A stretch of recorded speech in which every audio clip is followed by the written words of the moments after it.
My name's Terry Daly. I am from Toronto, Canada. I'm the Director of Human Resource Services for the Catholic Children's Aid Society in Toronto. That's a child protection agency.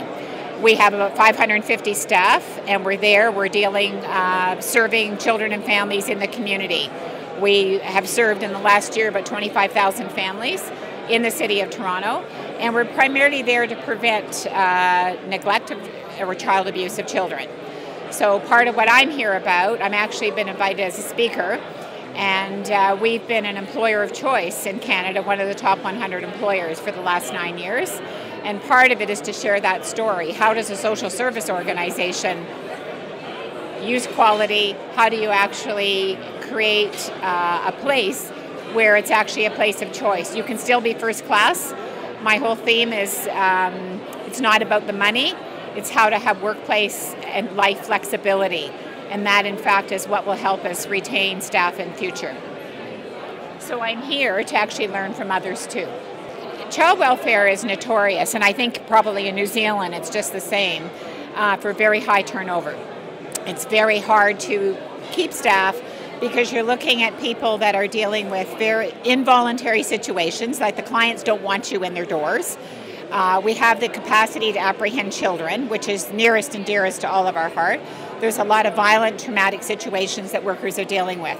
So in the first 2 years of hire, when they're trying to develop competency, it's highly regulated, all kinds of standards, paperwork, which is overwhelming, preparing for court, and trying to be there to be present to children, youth, and families is overwhelming for a lot of workers. They all come out of school with masters of social work, most of them, but it still can be overwhelming.